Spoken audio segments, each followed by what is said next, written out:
Hi there, it's Nahu again, coming to you from the rainforest of Oregon, where it's not raining right now.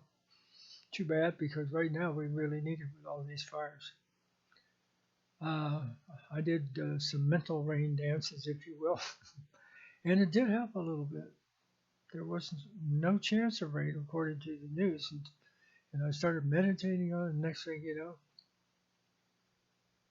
there was some light rain.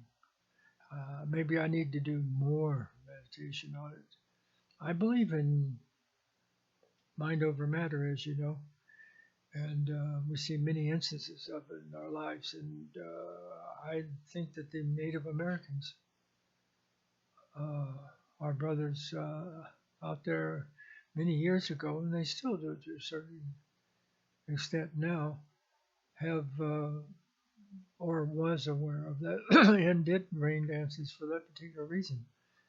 They were striving to change their reality because they knew that mind affected or helped to create matter, not just affect it. And that's something that I want to make a big emphasis on, is that mind changes not only the matter, which is anything as weight and occupied space, the stuff that we're made of and this reality that makes us up and that from which we are created, this stuff that comes from the universe that was born in the dust of the stars, comes from the gases. But where else does it come from? It comes from the internal spaces. It comes from places before matter, places we interpret now and understand as being waves. So down in that place where we are one with matter, and let me make it clear what matter is. Matter is just a temporary standing wave, just a temporary uh, state where this particular stuff that we call matter appears to conjugate and hang out, chill out, shall we say, for a while. And while it does, we have this stuff we call matter and this particulate reality. And so thus we see that the wave field, which is said to be outside the physical plane, is actually inside the physical plane and actually makes it up, but in a different kind of state. There's supposed to be three states of matter. One of the states that's not talked about is plasma. It's an in-between state between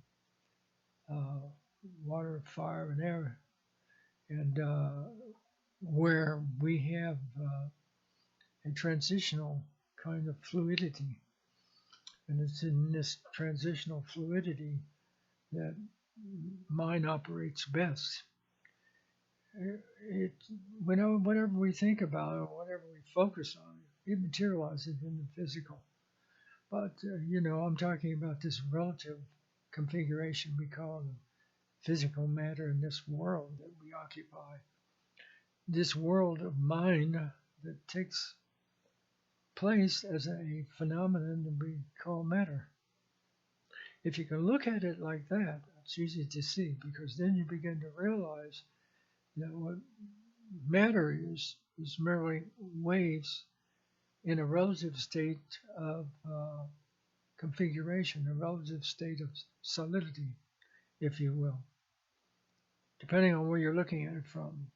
What might be solid to one kind of perception at another level may not be, or at another level it might be even more difficult to deal with.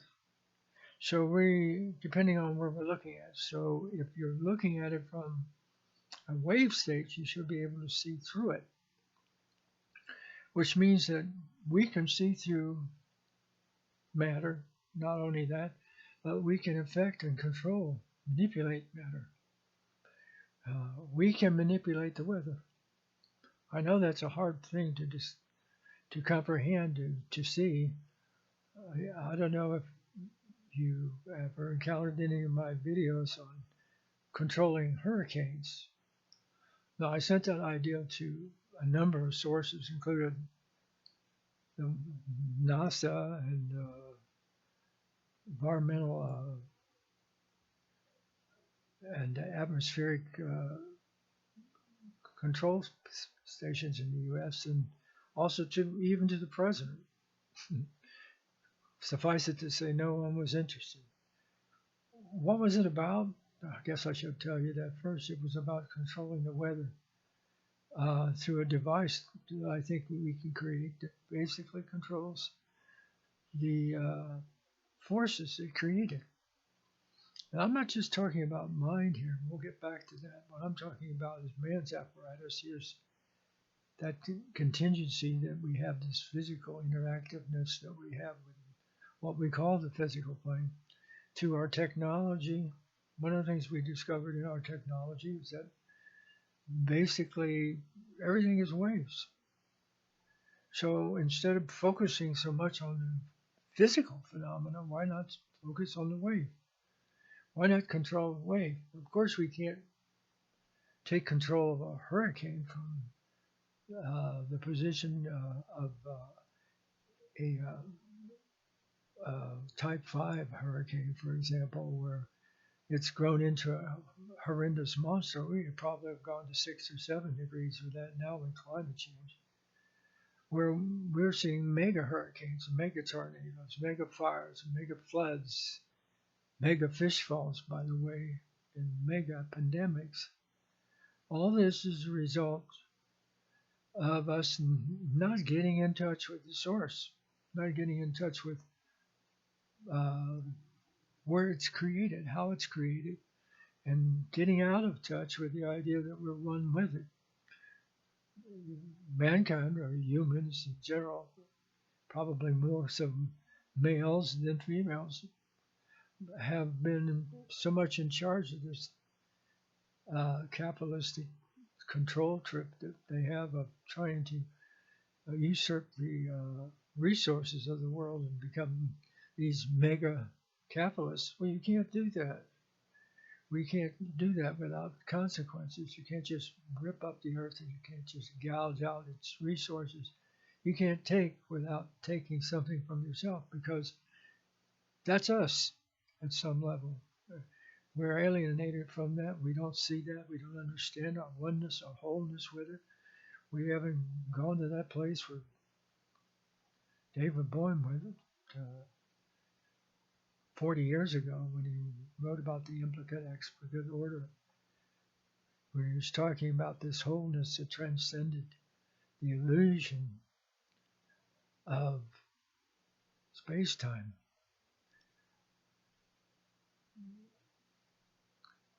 Many years ago, adepts and sages understood that very well. We have, in essence, gotten out of touch with what they tried to teach us, with the idea that you can't take from the earth, you can't try to capitalize on it, to take its resources, to take from it without taking from yourselves. So we thought we could just manipulate it. So that's what we strive to do. We try to manipulate things. And so we created technology and mechanical instruments to do that job. And we, at the same time, obfuscated the wholeness that Bohm was talking about, and the ancients were talking about, when they tried to tell us that all that was us at some level.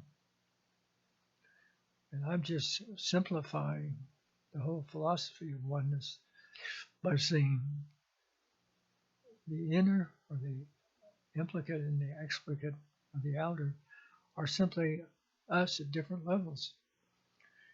And that's what I was trying to do with this technological instrumentation that we we call our wave theories that are the essence of the mechanical concept that we can use different kinds of devices to manipulate the waves. And I'm talking about the waves that create the matter, that create the environment, that create the weather.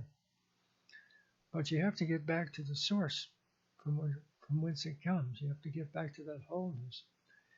And so in that process, you become aware that this is us, ourselves, and it's someplace we're at war with ourselves. We created this battle with our greater selves. And not to sound preachy, but we've eliminated God, which is that wholeness that I'm talking about that transcends this configuration we call a particular plane. Yes, we can manipulate the climate. Yes, we can manipulate weather, and we can do it by manipulating waves. But at the same time, we have to understand something about the waves, that the waves are what we are, that this internal quantum reality that transcends this physical thing, this standing wave out here that we're existing in, is us at a hyperdimensional level. I focus on rain, just like the Native Americans focus on rain, and it will produce rain. I know that sounds a little far out, even a little wacky, but it's not. Native Americans knew it. I know it. You can say that the weather is reflected in our emotions, in our way that we interact with our environment, and the way we apperceive our relationship to the physical. If we see it in an alienated manner, it's not surprising that we become alienated from it, and when it becomes alienated from us. In other words, we created an artificial or arbitrary kind of demarcation between what is us and what is nature. So it seems that nature is doing something to us when it's really us doing something to ourselves. So we're out of contact with ourselves, is what I'm trying to say. We get back in contact with ourselves and we realize that what takes place out here is what's taking place within our collective selves. And I'm not just talking about humans here, I'm talking about everything that occupies the physical plane. It could be many different dimensions and different kinds of life forms, but they all work together in a collective whole, and we work with them. Just because we occupy different kinds of physical configurations, we look different, we behave different, we have different senses, we have different shapes and forms, and some may seem animate, others inanimate, but they're all parts of a greater whole that comprises what we are. And this greater whole is best understood as wave. You can understand that, then you can easily understand that the physical plane is a standing wave, meaning it's a space or place where the wave temporarily takes an abode, just as we take our temporary abode here in the physical while we are alive, in the terms that we call living in the physical plane. It's a occupation. We occupy this space. We're trying to learn something about this place. That's why Jane Robertson, especially Seth, said it was so important for us to do this job well that we're doing here in the physical. In other words, getting in touch with ourselves, knowing we create our reality by the way in which we view ourselves, how we see ourselves.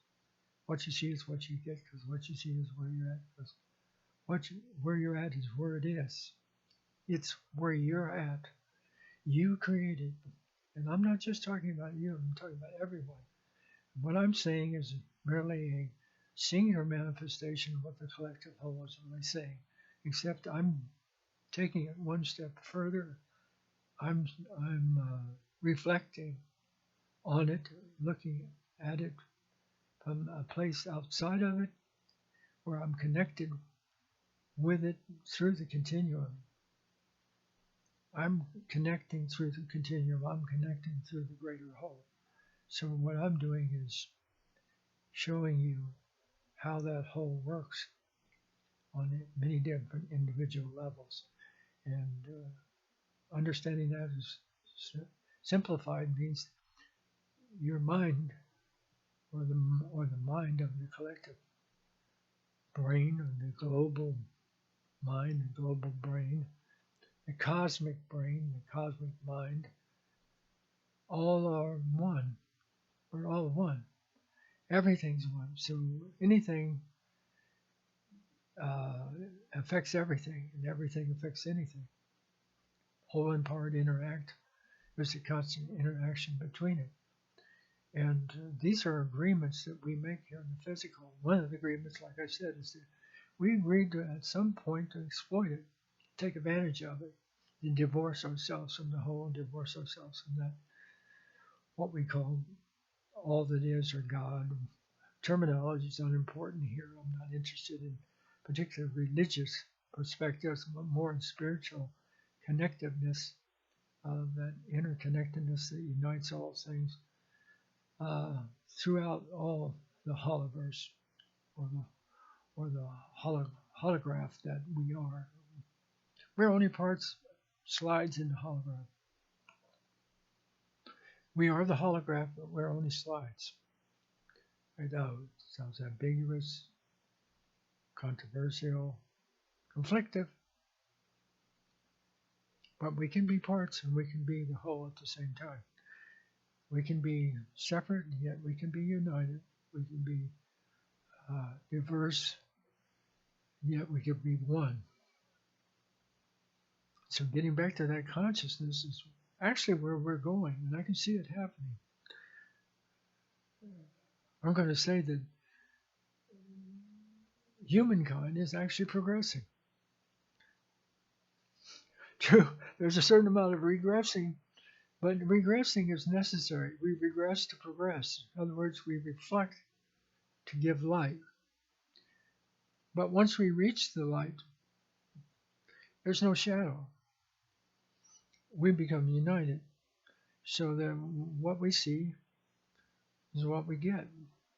We understand that we're at the center of it, creating it. Get to that point of knowing that you created, that we created together, and then you reach a place where you begin to understand that you can change the weather, and you can change the world, you can be many different places at once, and yet be where you're at. Some people say, oh boy, that's bilocation. It's bilocation in physical, which means that you can be many different selves at many different points and still be at one singular point. But the truth is that there's no telekinesis, psychokinesis to it. It's just being in many different places at once, because if you see it from the continuum of that holistic space outside the relative configuration of the particle plane, then you begin to understand that you're able to be many places at once and still be in one place at the same time. This is why we can manipulate weather, we can change the world. We can create any kind of reality we want together. We don't have to give it names.